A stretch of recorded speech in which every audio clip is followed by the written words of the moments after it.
അസ്സലാമു അലൈക്കും വറഹ്മത്തുള്ളാ. മദ്രസ ഗൈഡിൻ്റെ യൂട്യൂബ് ചാനലിലേക്ക് എല്ലാവർക്കും സ്വാഗതം. നമ്മൾ ഇന്നിവിടെ നോക്കുന്നത് കഴിഞ്ഞ പൊതുപരീക്ഷയിൽ 5ാം ക്ലാസ്സിലെ ഫിഖ്ഹിൽ വന്ന ചോദ്യപേപ്പറാണ്. നമുക്ക് വിശദമായിട്ട് പരിശോധിച്ച് നോക്കാം. ആദ്യമായിട്ട് വരുന്ന ചോദ്യം ചേർത്ത് എഴുതുക എന്നതാണ്. മുകളിൽ ബ്രാക്കറ്റിലായി കുറച്ച് കാര്യങ്ങൾ തന്നിട്ടുണ്ട്. താഴെ 5 ചോദ്യങ്ങളുണ്ട്. ആ ചോദ്യങ്ങളോട് യോജിച്ച കാര്യങ്ങൾ മുകളിലെ ബ്രാക്കറ്റിൽ നിന്ന് എടുത്ത് എഴുതുകയാണ് വേണ്ടത്. നമ്മൾ ശ്രദ്ധിക്കുകയാണെങ്കിൽ മുഴുവൻ മാർക്കും വാങ്ങാൻ പറ്റിയ തരത്തിലുള്ള ചോദ്യമാണ്. കാരണം ഉത്തരം അവിടെ തന്നെ കൊടുത്തിട്ടുണ്ടാവും. നമ്മൾ സെലക്ട് ചെയ്യുമ്പോൾ ശ്രദ്ധിച്ചാൽ മതി. ചോദ്യങ്ങൾ വായിച്ച് നോക്കാം. 1. ചെയ്താൽ ശിക്ഷയില്ലാത്തതും ഒഴിവാക്കിയാൽ കൂലിയുള്ളതുമായ കാര്യം. ഇത് നമ്മുടെ 1ാമത്തെ പാഠത്തിൽ നിന്നുള്ളൊരു ചോദ്യമായിരുന്നു. 1ാമത്തെ പാഠത്തിൽ നമ്മൾ അൽ അഹ്കാമു ശർഇയ്യ എന്ന് പഠിച്ച ആ ഭാഗത്തു നിന്നുള്ളതാണ്. അവിടെ നമ്മൾ വാജിബ്, ഹറാം, സുന്നത്ത്, കറാഹത്ത്, ഹലാൽ എന്നിങ്ങനെ പഠിച്ചിട്ടുണ്ടായിരുന്നു അല്ലേ. അപ്പോൾ ചെയ്താൽ ശിക്ഷയില്ലാത്തതും ഒഴിവാക്കിയാൽ കൂലിയുള്ളതിനും കറാഹത്ത് എന്നാണ് പറയുക. അത് മുകളിലുണ്ട്. അവിടെ നിന്ന് നോക്കി താഴേക്ക് എഴുതിയാൽ മതി. 2ാമത്തെ ചോദ്യം ആസന്നമായ നിസ്കാരത്തേക്കാൾ മുന്തിക്കണം. ഏത് നിസ്കാരത്തെയാണ്? ഇത് നമ്മുടെ 2ാമത്തെ പാഠത്തു നിന്നുള്ളൊരു ചോദ്യമാണ്. ആസന്നമായ നിസ്കാരത്തേക്കാൾ മുന്തിക്കേണ്ടത് ഖളാ ആയ നിസ്കാരത്തെയാണ് അല്ലേ. നമ്മളെ പാഠത്തിൽ പറയുന്നുണ്ടായിരുന്നു, ഉറക്കം കൊണ്ടോ മറവി കൊണ്ടോ ഖളാ ആയതും ഉടനെ ഖളാ വീട്ടലും ആസന്നമായ നിസ്കാരത്തേക്കാൾ മുന്തിക്കലും സുന്നത്താണെന്ന് പറയുന്നുണ്ട് അല്ലേ. അപ്പോൾ ആസന്നമായ നിസ്കാരത്തേക്കാൾ മുന്തിക്കേണ്ടത് ഖളാ ആയ നിസ്കാരത്തെയാണ്. അത് നമ്മൾ മനസ്സിലാക്കി വെക്കുക. ആസന്നമായ നിസ്കാരം എന്ന് പറഞ്ഞാൽ ഇപ്പോൾ നമ്മൾ ഈ ഒരു വക്തിൽ നമ്മൾ നിസ്കരിക്കേണ്ട നിസ്കാരം. ഇപ്പോൾ ളുഹറിൻ്റെ സമയത്താണെങ്കിൽ ളുഹർ നിസ്കാരം ആസന്നമായ നിസ്കാരമാണ്. അപ്പോൾ വേറെ ഏതെങ്കിലും നിസ്കാരം ഖളാ ഉണ്ടെങ്കിൽ നമ്മൾ ആദ്യം നിർവഹിക്കേണ്ടത് ഖളാ ആയ നിസ്കാരമാണ് കേട്ടോ. അപ്പോൾ ആ കാര്യമാണത്. അടുത്ത ചോദ്യം ഫർളിൽ ഉപയോഗിച്ച കുറഞ്ഞ വെള്ളത്തിന് പറയും. എന്താണ് പറയുക? ഫർളിൽ ഉപയോഗിച്ച വെള്ളത്തിന് എന്താണ് പറയുക? മുസ്തഅമൽ എന്നാണ് പറയുക അല്ലേ. ഇതൊക്കെ മുകളിലുള്ള കാര്യങ്ങളുണ്ടോ, നമ്മൾ വളരെ ശ്രദ്ധിച്ച് എഴുതണം. തെറ്റ് വരാതെ എഴുതണം. ഓരോ ചോദ്യങ്ങൾക്കും 2 മാർക്ക് വീതമുണ്ട്. നമുക്ക് മാർക്ക് ലഭിക്കും എന്ന് ഉറപ്പിക്കാൻ പറ്റുന്ന ചോദ്യങ്ങളാണ്. അതുകൊണ്ട് വളരെ സൂക്ഷിച്ചുകൊണ്ട് തന്നെ എഴുതണം കേട്ടോ. ഫർളിൽ ഉപയോഗിച്ച കുറഞ്ഞ വെള്ളത്തിന് പറയും മുസ്തഅമൽ. അതിന് കൂട്ടത്തിൽ നമ്മൾ മറ്റ് വെള്ളങ്ങളെക്കുറിച്ചും മനസ്സിലാക്കി വെക്കണം. തൊഹൂർ എന്ന് പറഞ്ഞാൽ എന്താണ്? താഹിർ എന്ന് പറഞ്ഞാൽ എന്താണ്? അതുപോലെ നജിസ് എന്ന് പറഞ്ഞാൽ എന്താണ്? അതൊക്കെ ആ പാഠത്തിൽ പറയുന്നുണ്ട്. 3ാമത്തെ പാഠം അൽ മിയാഹ് എന്ന് പറഞ്ഞ പാഠത്തിലാണ് ഈ കാര്യം പറയുന്നത്. അപ്പോൾ ആ കാര്യങ്ങൾ കൂടി നമ്മൾ ശ്രദ്ധിച്ച് വെക്കണം കേട്ടോ. ഇനി അടുത്ത ചോദ്യം 4ാമത്തെ ചോദ്യം 7 തവണ കഴുകേണ്ട നജസാണ്. ഏത് നജസിനെയാണ് 7 തവണ കഴുകേണ്ടത്? നമ്മൾ 4ാമത്തെ പാഠത്തിൽ ഒരുപാട് നജസിൻ്റെ ഒരുപാട് ഇനങ്ങളെ കുറിച്ച് പറയുന്നുണ്ടായിരുന്നു. മുഗല്ലദായ നജസ്, മുത്തവസ്സിത്തായ നജസ്, മുഖഫഫായ നജസ്, ഇങ്ങനെയൊക്കെ പറയുന്നുണ്ടായിരുന്നു. അതിൽ ഓരോ നജസും ശുദ്ധിയാക്കേണ്ട രൂപവും പറയുന്നുണ്ട്. അപ്പോൾ 7 തവണ കഴുകേണ്ട നജസിനെ കുറിച്ച് പറഞ്ഞത് മുഗല്ലദായ നജസിനെ കുറിച്ചാണ് അല്ലേ. അപ്പം മുഗല്ലദായ നജസ് കൊണ്ട് മലിനമായതിനെ 7 തവണ കഴുകേണ്ടതാണ്. അപ്പോൾ ഇനി മുഖഫഫായ നജസ് എങ്ങനെ ശുദ്ധിയാക്കുക, അതുപോലെ മുത്തവസ്സിത്തായ നജസ് എങ്ങനെ ശുദ്ധിയാക്കുക എന്നൊക്കെ ആ പാഠത്തിൽ പറയുന്നുണ്ട്. കൂട്ടത്തിൽ അതുകൂടി മനസ്സിലാക്കി വെക്കണം കേട്ടോ. ഇനി 5ാമത്തെ ചോദ്യം വുളൂഇൽ ഒരുമിച്ച് കഴുകേണ്ട അവയവം ഏതാണ്? കഴുകേണ്ട അവയവമാണ്. ഒരുമിച്ച് കഴുകേണ്ട അവയവം എന്ന് ചോദിച്ചപ്പം ഒരുമിച്ച് കഴുകേണ്ട അവയവങ്ങൾ ഏതാ? മുൻകൈ മാത്രമാണ് അല്ലേ. അപ്പോൾ മുൻകൈ എന്നതാണ് ശരിയായ ഉത്തരം. അപ്പോൾ ഇതെല്ലാം മുകളിൽ കൊടുത്ത ഉത്തരങ്ങളാണ്. അപ്പോൾ നമ്മൾ വളരെ സൂക്ഷിച്ചുകൊണ്ട് തന്നെ ചെയ്യണം കേട്ടോ. എഴുതുന്ന സമയത്ത് നമ്മൾ ആദ്യം എല്ലാ ചോദ്യങ്ങളും ശരിക്കും വായിച്ചിട്ട് ഓരോ ചോദ്യത്തിൻ്റെ ഉത്തരം ശരിക്കും ഒത്തു നോക്കിയിട്ട് എല്ലാതും അത് ശരിയാവുന്നുണ്ടോ എന്നൊക്കെ നോക്കി ഉറപ്പുവരുത്തിയതിന് ശേഷം മാത്രം നമ്മൾ എഴുതിയാൽ മതി. നമുക്ക് എഴുതാനുള്ള നല്ല സമയം ഉണ്ടാവും. അപ്പോൾ നമ്മൾ ഒരിക്കൽ എഴുതി പിന്നെ അത് വെട്ടിത്തിരുത്തുന്ന ഇതൊന്നും പരമാവധി നമ്മൾ ഒഴിവാക്കുക. എന്നിട്ട് നല്ല വൃത്തിയിൽ തന്നെ എഴുതുകയും ചെയ്യുക ഇൻഷാ അല്ലാഹ്. ഇനി അടുത്ത ചോദ്യം വരുന്നത് ശരി അടയാളപ്പെടുത്താനുള്ളതാണ്. നമുക്ക് 4-5 ചോദ്യങ്ങൾ അവിടെയും കൊടുത്തിട്ടുണ്ട്. ഓരോ ചോദ്യത്തിനും 2 മാർക്ക് വീതമാണ് കൊടുത്തിട്ടുള്ളത്. ഓരോ ചോദ്യത്തിനും നേരെ ഒരു ബോക്സ് കൊടുത്തിട്ടുണ്ട്. ആ ബോക്സിൽ 3 ഓപ്ഷൻ കൊടുത്തിട്ടുണ്ട്. ആ 3 ഓപ്ഷനുകളിൽ ശരി ഏതാണോ അതിന് ശരി അടയാളപ്പെടുത്തുകയാണ് വേണ്ടത്. അപ്പോൾ 1ാമത്തെ ചോദ്യം ചെവി രണ്ടും ഒരുമിച്ച് തടവൽ. ചെവി രണ്ടും ഒരുമിച്ച് തടവുന്നതിൻ്റെ വിധി എന്താണെന്ന ചോദ്യം. കറാഹത്ത്, സുന്നത്ത്, ഫർള് 3 ഓപ്ഷനാണുള്ളത്. എന്തായിരുന്നു? സുന്നത്തായിരുന്നു അല്ലേ. ചെവി തടവൽ സുന്നത്താണ്. അതുപോലെ രണ്ടും ഒപ്പം ആവൽ എന്താണ്? സുന്നത്താണ് അല്ലേ. അടുത്ത ചോദ്യം വരുന്നത് പല്ലിൽ നീളത്തിൽ മിസ്വാക്ക് ചെയ്യൽ. പല്ലിൽ ഏത് രൂപത്തിലാണ് നമ്മൾ മിസ്വാക്ക് ചെയ്യേണ്ടത്? അകലത്തിലാണ് മിസ്വാക്ക് ചെയ്യേണ്ടത് അല്ലേ. അതുപോലെ നാവിലാണ് നീളത്തിൽ മിസ്വാക്ക് ചെയ്യേണ്ടത്. അപ്പോൾ പല്ലിൽ നീളത്തിൽ മിസ്വാക്ക് ചെയ്താൽ എന്താണ് അതിൻ്റെ വിധി എന്ന് നമ്മൾ പാഠത്തിൽ പറയുന്നുണ്ട്. എന്തായിരുന്നു? കറാഹത്ത് എന്ന് പറഞ്ഞത് അല്ലേ. അപ്പോൾ ഇവിടെ 3 ഓപ്ഷൻ കൊടുത്തിട്ടുണ്ട്: സുന്നത്ത്, ജായിസ്, കറാഹത്ത്. ഏതാണ് ശരി? കറാഹത്ത് എന്നതാണ് ശരിയായ ഉത്തരം കേട്ടോ. അപ്പോൾ ഇത് രണ്ടും, ഈ ഒന്നാമത്തെ ചോദ്യം രണ്ടാമത്തെ ചോദ്യം 6ാമത്തെ പാഠത്തിൽ നിന്നുള്ളതാണ്. 6ാമത്തെ പാഠത്തിൽ വുളൂവിൻ്റെ ഒരുപാട് സുന്നത്തുകളാണ് പറയുന്നത്. അപ്പം ഇതല്ലാത്ത മറ്റു സുന്നത്തുകളും കാര്യങ്ങളൊക്കെ നമ്മൾ ശരിക്കും മനസ്സിലാക്കി വെക്കണം. ഇനി അടുത്ത ചോദ്യം വരുന്നത് പ്രസവശേഷം പുറപ്പെടുന്ന രക്തം. ഏതാണ് ആ രക്തം? നിഫാസ് രക്തം, ഹൈദ് രക്തം, ഇസ്തിഹാദത്ത്. ഏത് രക്തമാണ് പ്രസവശേഷം വരുന്നത്? നിഫാസ് രക്തമാണ് അല്ലേ. അപ്പോൾ നിഫാസ് രക്തത്തിന് നേരെ ശരി അടയാളപ്പെടുത്തി കൊടുക്കുക. അതുപോലെ ഈ ചോദ്യം 7ാമത്തെ പാഠത്തിൽ നിന്നുള്ളതാണ്. 7ാമത്തെ പാഠത്തിൽ പിന്നെ ഹൈദ് എന്നാൽ എന്താണ്, അതുപോലെ ഇസ്തിഹാദത്ത് എന്നാൽ എന്ത് എന്നൊക്കെ പറയുന്നുണ്ട്. ആ കാര്യങ്ങളൊക്കെ നമ്മൾ കൂട്ടത്തിൽ മനസ്സിലാക്കി വെക്കണം. ഇനി 4ാമത്തെ ചോദ്യം, തയമ്മം സ്വഹീഹാകാനുള്ള ഷർത്തുകൾ എത്ര എണ്ണമാണ്? ഇത് നമ്മുടെ 8ാമത്തെ പാഠത്തിൽ നിന്നുള്ള ചോദ്യമാണ്. എത്ര എണ്ണമായിരുന്നു തയമ്മം സ്വഹീഹാകാനുള്ള ഷർത്തുകൾ? 4 എണ്ണമായിരുന്നു അല്ലേ. അപ്പോൾ ഇതിൽ 2, 4, 3 എന്നിങ്ങനെ 3 ഓപ്ഷൻ ഉണ്ട്. അതിൽ 4 എന്നതിന് ശരിയിട്ട് കൊടുക്കുക. ഇനി കൂട്ടത്തിൽ നമ്മൾ ആ കാര്യങ്ങൾ നമ്മൾ പഠിച്ചു വെക്കാം. എന്തൊക്കെയാണ് തയമ്മം ശരിയാവാനുള്ള ഷർത്തുകൾ? സമയമാവുക, അതുപോലെ തഹൂറായ പൊടിമണ്ണ് കൊണ്ടായിരിക്കുക, വെള്ളം ഉപയോഗിക്കാൻ കഴിയാതിരിക്കുക, തയമ്മമിൻ്റെ മുമ്പ് ശരീരത്തിലെ നജസ് നീക്കുക. ഇങ്ങനെ ഷർത്തുകൾ പറയുന്നുണ്ടായിരുന്നു. ആ കാര്യങ്ങൾ നമ്മൾ കൂട്ടത്തിൽ മനസ്സിലാക്കി വെക്കണം കേട്ടോ. ഇനി 5ാമത്തെ ചോദ്യം, സ്ത്രീകൾക്ക് സുന്നത്തില്ല. എന്തിനെക്കുറിച്ച് അങ്ങനെ പറഞ്ഞത്? നമ്മുടെ 9ാമത്തെ പാഠത്തിൽ പറഞ്ഞതാണ്. 9ാമത്തെ പാഠം എന്തായിരുന്നു? ബാങ്കിനെ കുറിച്ചുള്ള പാഠമായിരുന്നു അല്ലേ. ആ പാഠത്തിൽ പറഞ്ഞത് എന്തായിരുന്നു? സ്ത്രീകൾക്ക് ബാങ്ക് സുന്നത്തില്ല, ഇഖാമത്ത് മാത്രമേ സുന്നത്തുള്ളൂ അല്ലേ. അപ്പോൾ സ്ത്രീകൾക്ക് സുന്നത്തില്ല എന്താണ്? ബാങ്ക് എന്നതാണ് കേട്ടോ. പിന്നെ ജമാഅത്ത്, ഇഖാമത്ത് എന്നിങ്ങനെ 2 ഓപ്ഷനുകളുണ്ട്. അതിൽ ശരിയായ ഉത്തരം ബാങ്ക് എന്നതാണ് കേട്ടോ. ഇനി അടുത്ത ചോദ്യം വരുന്നത് പൂരിപ്പിക്കാം എന്ന ചോദ്യമാണ്. 1ാമത്തത് അഖാമ അല്ലാഹു ഡാഷ് അഹ്ലിഹ. ഇത് നമ്മുടെ ബാങ്കിന് ശേഷം നമ്മൾ ഖദ്ഖാമത്തി സ്വലാ എന്ന് പറയുമ്പോൾ ചൊല്ലേണ്ട ഭാഗമാണല്ലേ. അഖാമ അല്ലാഹു അദാമഹ വജഅലനി മിൻ സാലിഹി അഹ്ലിഹ എന്നതാണ് അവിടെ നമ്മൾ പൂരിപ്പിച്ചു കൊടുക്കേണ്ടത്. 2ാമത്തെ ചോദ്യം, ഉസല്ലി സുന്നത്ത സുബഹി. നമ്മളെ 10ാമത്തെ പാഠത്തിൽ നീയത്തിനെ കുറിച്ച് പറയുന്നുണ്ടായിരുന്നില്ലേ. അതിൽ സുബഹിയുടെ നീയത്തിനെ കുറിച്ച് ആ പാഠത്തിൽ പറയുന്നുണ്ട്. ഉസല്ലി സുന്നത്ത സുബഹ് ഡാഷ് അദാഅൻ ലില്ലാഹി തആല എന്നതാണ് അവിടെ പൂരിപ്പിക്കേണ്ടത്. ഉസല്ലി സുന്നത്ത സുബഹി റക്അതൈനി മുതവജ്ജിഹൻ ഇലൽ ഖിബ്ലത്തി അദാഅൻ ലില്ലാഹി തആല എന്നതാണ്. പിന്നെ 3ാമത്തെ ചോദ്യം, ഇന്ന സ്വലാത്തി ഡാഷ് റബ്ബിൽ ആലമീൻ. വജ്ജഹത്തു നമ്മൾ പഠിച്ചിട്ടുണ്ടല്ലോ. വജ്ജഹത്തുവിൻ്റെ ഭാഗമാണത്. ഇന്ന സ്വലാത്തി വനുസുക്കി വമഹിയായ വമമാത്തി ലില്ലാഹി റബ്ബിൽ ആലമീൻ എന്നായിരുന്നു അതിൻ്റെ പൂർണ്ണമായ രൂപം. ഇനി 4ാമത്തെ ചോദ്യം, റബ്ബി ഗഫിർലി വർഹംനി ഡാഷ് വഹ്ദിനി വആഫിനി എന്നാണുള്ളത്.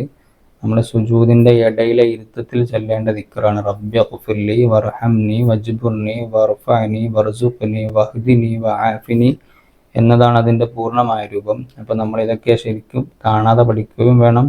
അതുപോലെ ഇതൊക്കെ എഴുതലും നമ്മൾ പഠിക്കണം. നമ്മൾ ജസ്റ്റ് പറഞ്ഞ് പഠിച്ചത് കൊണ്ട് മാത്രം ചിലപ്പോൾ നമുക്ക് പരീക്ഷയ്ക്ക് എഴുതാൻ കഴിഞ്ഞോളണമെന്നില്ല. അതുകൊണ്ട് നമ്മൾ എഴുതി കൂടി പഠിക്കണം കേട്ടോ. പരീക്ഷയ്ക്ക് പോകുന്നതിന് മുമ്പ് ഇത്തരം ദിക്റുകൾ നമ്മൾ എഴുതി പഠിക്കുക കൂടി ചെയ്യണം.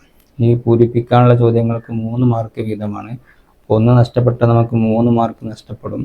3 മാർക്ക് പോയാൽ 12 മാർക്ക് പോകും. അപ്പോൾ വളരെ ശ്രദ്ധിച്ചുകൊണ്ട് നമ്മളിതൊക്കെ പഠിച്ചു വെച്ചാൽ നമുക്ക് നല്ല ഈസി ആയിട്ട് മാർക്കുകളൊക്കെ വാങ്ങിയെടുക്കാൻ പറ്റും. അപ്പം കഴിഞ്ഞ ചോദ്യവും അങ്ങനെ തന്നെ ശരി അടയാളപ്പെടുത്താനുള്ള ചോദ്യത്തിന് ഓരോ ചോദ്യത്തിനും 2 മാർക്ക് വീതം ഉണ്ടായിരുന്നു. വളരെ ഈസി ആയിട്ട് നമുക്ക് നേടിയെടുക്കാൻ പറ്റുന്ന ഒരു ചോദ്യമാണ്. കാരണം ഉത്തരം അവിടെ എഴുതി കൊടുത്തതുകൊണ്ട് നമുക്ക് ഓർത്തെടുക്കാൻ സുഖമുണ്ടാവും. അപ്പം അത്തരം ചോദ്യങ്ങൾക്ക് ഉത്തരം എഴുതാൻ നമ്മൾ വളരെ ശ്രദ്ധിച്ചുകൊണ്ട് തന്നെ പഠിക്കണം ഇൻഷാ അല്ലാഹ്. ഇനി അടുത്ത ചോദ്യം വരുന്നത് ഒറ്റ വാക്കിൽ എഴുതാം. ഉത്തരം എഴുതണം ഒറ്റ വാക്കിൽ. ഒറ്റ വാക്കിൻ്റെ ഉത്തരങ്ങളാണ് എഴുതേണ്ടത്. 1ാമത്തെ ചോദ്യം, ഖിയാമു റമദാനിൻ്റെ മറ്റൊരു പേര്. നമ്മുടെ 17ാമത്തെ പാഠത്തിൽ പറഞ്ഞ കാര്യമാണ്. റമദാനിലെ ഓരോ രാത്രിയിലും പ്രത്യേകമായിട്ട് നിർവഹിക്കേണ്ട നിസ്കാരത്തെക്കുറിച്ചാണ് പറഞ്ഞിരുന്നത് അല്ലേ. തറാവീഹ് നിസ്കാരം എന്നാണ് അതിന് പറയാം. അപ്പോൾ തറാവീഹ് നിസ്കാരത്തിനെ കുറിച്ചാണ് ആ പാഠത്തിൽ പറയുന്നത്. എന്നിട്ട് ഈ നിസ്കാരത്തിന് ഖിയാമു റമദാൻ എന്നും പേരുണ്ട് എന്ന പാഠത്തിൽ പറയുന്നുണ്ട് അല്ലേ. അപ്പോൾ ഖിയാം റമദാന്റെ മറ്റൊരു പേര് തറാവീഹ് എന്നതാണ് കേട്ടോ. പിന്നെ അടുത്ത ചോദ്യം, പെരുന്നാൾ നിസ്കാരത്തിന്റെ ശേഷമാണ് നിർവഹിക്കേണ്ടത്. എന്താണത്? ഖുതുബയാണ് അല്ലേ. ഖുതുബ നിർവഹിക്കേണ്ടത് പെരുന്നാൾ നിസ്കാരത്തിന്റെ ശേഷമാണ്. അത് ജുമാ നിസ്കാരത്തിലാണെങ്കിൽ നിസ്കാരത്തിന്റെ മുമ്പാണ് ഖുതുബ ഉണ്ടാവുക അല്ലേ. അപ്പോൾ ആ കാര്യങ്ങളൊക്കെ നമ്മൾ മനസ്സിലാക്കി വെക്കുക. പിന്നെ മൂന്നാമത്തെ ചോദ്യം, ജംഉം ഖസ്റും അനുവദനീയമല്ലാത്ത നിസ്കാരം. ഏതാണത്? ജംഉം ഖസ്റും അനുവദനീയമല്ലാത്തത്. ഖസ്ർ എന്ന് പറഞ്ഞാൽ 4 റക്അത്തുള്ള നിസ്കാരത്തെ 2 റക്അത്തായിട്ട് ചുരുക്കി നിസ്കരിക്കുന്നതിനാണ് ഖസ്ർ എന്ന് പറയല്ലേ. അപ്പോൾ അത് ഏതായാലും പറ്റാത്ത 4 റക്അത്തുള്ള നിസ്കാരത്തിന് അത് പറ്റുള്ളൂ. അപ്പം മഗ്രിബും സുബഹി അല്ലാത്ത നിസ്കാരത്തിന് അത് പറ്റുള്ളൂ. പിന്നുള്ളത് ജംഉ എന്ന് പറഞ്ഞാൽ എന്താ? ദുഹറും അസറും അതുപോലെ മഗ്രിബും ഇശാവും അങ്ങോട്ടും ഇങ്ങോട്ടും മുന്തിച്ചും ബിന്ദിച്ചും ജമാക്കുന്നതിനാണ് എന്താ പറയുക? ജമാക്കി നിസ്കരിക്കാന്ന് പറഞ്ഞില്ലേ. അപ്പോൾ ഇതിലൊന്നും പെടാത്ത നിസ്കാരം സുബഹിയാണുള്ളത് അല്ലേ. അപ്പോൾ സുബഹി നിസ്കാരമാണ് ജംഉം ഖസ്റും അനുവദനീയമല്ലാത്ത നിസ്കാരം. അത് നമ്മൾ മനസ്സിലാക്കി വെക്കുക കേട്ടോ.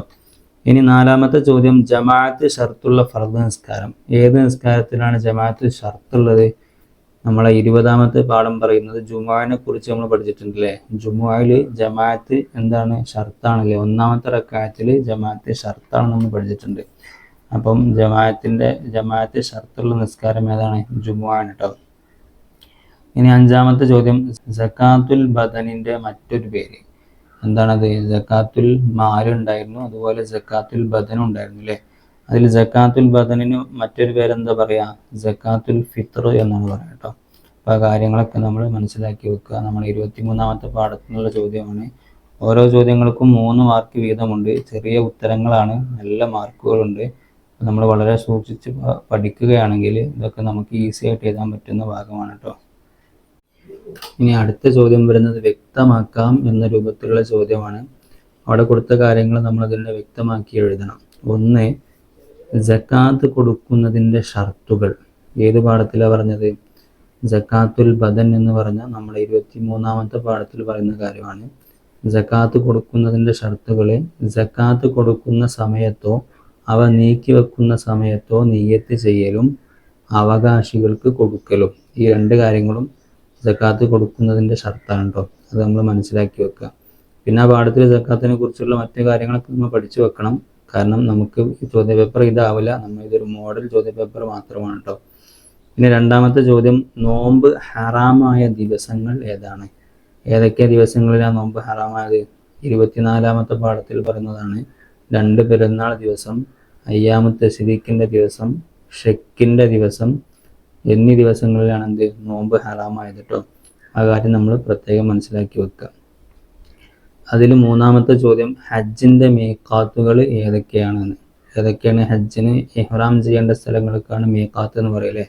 ഏതൊക്കെയാണ്? യലംലം, ദുൽഹുലൈഫ, ജുഹ്ഫ, ഖർനുൽ മനാസിൽ, ദാത്തു ഇർഖ് എന്നിവയാണ് ഹജ്ജിൻ്റെ മീഖാത്തുകൾ കേട്ടോ. അപ്പോൾ ഇതിൽ ഓരോ ചോദ്യങ്ങൾക്കും വ്യത്യസ്തമായ മാർക്കുകളാണ്. 1ാമത്തെ ചോദ്യത്തിന് 4 മാർക്കുണ്ട്, 2ാമത്തെ ചോദ്യത്തിന് 6 മാർക്കുണ്ട്, 3ാമത്തെ ചോദ്യത്തിന് 5 മാർക്കുണ്ട്. അപ്പം ഇതിൻ്റെ മാർക്കുകൾ നോക്കിയിട്ട് വേണം നമ്മൾ ഉത്തരങ്ങളൊക്കെ എഴുതാൻ കേട്ടോ. ഇനി 6ാമത്തെ ചോദ്യം, വേർതിരിച്ചു കള്ളികളിൽ എഴുതാം. താഴെ കുറച്ച് കാര്യങ്ങൾ ഒരു ബ്രാക്കറ്റിൽ കൊടുത്തിട്ടുണ്ട്. അതിൻ്റെ താഴെ ഒരു ബോക്സ് കൊടുത്തിട്ടുണ്ട്, ഒരു കള്ളി കൊടുത്തിട്ടുണ്ട്. ആ കള്ളിയുടെ മുകളിൽ ഹെഡിങ് ആയിട്ട് കുറച്ച് കാര്യം കൊടുത്തിട്ടുണ്ട്. അവയ്ക്കനുസരിച്ച് നമ്മൾ മുകളിൽ ബ്രാക്കറ്റിൽ കൊടുത്ത കാര്യങ്ങൾ എടുത്ത് ഇതാണ് വേണ്ടത്. അപ്പം മുകളിൽ ബ്രാക്കറ്റിൽ കൊടുത്ത കാര്യം വായിച്ചു നോക്കുക. 1 ഫാത്തിഹ, 2 ജുലൂസ്, 3 വജ്ജഹത്തു, 4 റുക്കൂഅ്, 5 അത്തശഹുദുൽ അഖീർ, 6ാമത്തത് ഖുനൂത്ത്. ഇത്തരം കാര്യങ്ങൾ കൊടുത്തിട്ടുണ്ട്. എന്നിട്ട് അവിടെ ബോക്സിൽ കൊടുത്തത് ഖൗലിയായ ഫർള്, ഫിഅലിയായ ഫർള്, സുന്നത്ത്.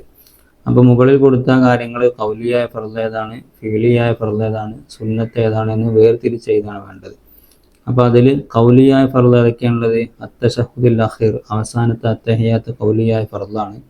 അതുപോലെ ഫാത്തിഹ, അതും ഖൗലിയായ ഫർളാണ്. അപ്പോൾ ആ 2 കാര്യങ്ങളും 1ാമത്തെ ബോക്സിൽ എഴുതി കൊടുക്കുക. 2ാമത്തെ ബോക്സിലുള്ളത് ഫിഅലിയായ ഫർളുകളാണ്. ഫിഅലിയായ ഫർള് ഏതൊക്കെയാണ്? റുക്കൂഅ് ഫിഅലിയായ ഫർളാണ്. അതുപോലെ ജുലൂസ് എന്ന് പറഞ്ഞാൽ ഇടയിലുള്ള ഇരുത്താണല്ലേ. 2 സുജൂദിൻ്റെ ഇടയിലുള്ള ഇരുത്തത്തിനാണ് ജുലൂസ് എന്ന് പറയാം. അപ്പം അത് രണ്ടും ഫിഅലിയായ ഫർളാണ്. അപ്പോൾ അത് ഫിഅലിയായ ഫർളിൻ്റെ താഴെയായിട്ട് ആ 2 കാര്യങ്ങൾ എഴുതി കൊടുക്കുക.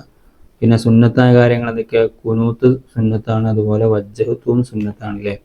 അപ്പോൾ സുന്നത്തിൻ്റെ താഴെയായിട്ട് ആ 2 കാര്യങ്ങൾ എഴുതി കൊടുക്കുക. അതിന് ഓരോ കള്ളിയിലെ ഓരോ കള്ളിക്കും 6 മാർക്ക് വീതമുണ്ട്. 12 മാർക്കിനുള്ള ചോദ്യമാണ് കേട്ടോ. വളരെ സൂക്ഷിച്ച് എഴുതേണ്ട കാര്യമാണ്. പിന്നെ അടുത്ത ചോദ്യം വരുന്നത് ഇതുപോലെ തന്നെയുള്ള ഒരു കാര്യം തന്നെയാണ്. വിദാഇന്റെ തവാഫ്, മുടി നീക്കൽ, അറഫയിൽ ഹാജരാവൽ, ജംറകളിൽ എറിയൽ. ഇതും മുകളിൽ ചെയ്തതുപോലെ ചെയ്യാണ് വേണ്ടത്. നമ്മളെ 25ാമത്തെ പാഠം അൽ ഹജ്ജ് വൽ ഉംറത്തു എന്ന് പറഞ്ഞ പാഠത്തിൽ നമ്മൾ ഹജ്ജിന്റെ ഫർളുകളും ഹജ്ജിന്റെ വാജിബാത്തുകളും പഠിച്ചിട്ടുണ്ടായിരുന്നു അല്ലേ. അപ്പൊ ഹജ്ജിന്റെ വാജിബാത്തുകൾ, ഹജ്ജിന്റെ ഫർളുകൾ എന്നിങ്ങനെ 2 ഹെഡിങ് കൊടുത്ത കള്ളികളാണ് അവിടെ ഉള്ളത്. അപ്പൊ അവിടെ കൊടുത്ത കാര്യങ്ങളിൽ നിന്ന് ഹജ്ജിന്റെ വാജിബാത്തുകൾ എന്നതിന്റെ താഴെ ഹജ്ജിന്റെ വാജിബാത്തുകളും ഹജ്ജിന്റെ ഫർളുകൾ എന്നതിൻ്റെതായ ഹജ്ജിന്റെ ഫർളുകളും നമ്മൾ എഴുതി കൊടുക്കണം. അപ്പൊ ഹജ്ജിന്റെ വാജിബാത്തുകൾ ഏതൊക്കെയാണ്? ഹജ്ജിന്റെ വാജിബാത്തുകൾ പെട്ടതാണ് ജംറകളെ എറിയൽ, അതുപോലെ വദാഇന്റെ തവാഫ്. ഈ 2 കാര്യങ്ങളും നമ്മൾ ഹജ്ജിന്റെ വാജിബാത്തുകൾ എന്നതിൻ്റെ അടിയിൽ എഴുതി കൊടുക്കുക. പിന്നെ ഹജ്ജിന്റെ ഫർളുകൾ ഏതൊക്കെയാണ്? മുടി നീക്കലും അറഫയിൽ നിൽക്കലും അറഫയിൽ ഹാജറാവലും ഹജ്ജിന്റെ ഫർളുകളിൽ പെട്ടതാണ്. ഹജ്ജിന്റെ ഫർളുകൾ എന്നതിൻ്റെ താഴെ നമ്മൾ ആ 2 കാര്യങ്ങളും എഴുതി കൊടുക്കുക. ഓരോ കാര്യം എഴുതുന്നതിന് 2 വീതം മാർക്കുണ്ട്. അപ്പം 4 കാര്യം എഴുതാണ്ട് മൊത്തം 8 മാർക്ക് ആ ചോദ്യത്തിനുണ്ട്. അത് നമ്മൾ പ്രത്യേകം ശ്രദ്ധിക്കേണ്ട കാര്യമാണ്. ഇനി അടുത്ത ചോദ്യം വരുന്നത് ഉത്തരം എഴുതാം എന്ന ചോദ്യമാണ്. നോമ്പ് വാജിബാകും എപ്പോഴാണ് നമുക്ക് നോമ്പ് വാജിബാകുക? നമ്മളെ 24ാമത്തെ പാഠം അസ്സൗം എന്ന പാഠത്തിൽ പറയുന്ന കാര്യമാണ്.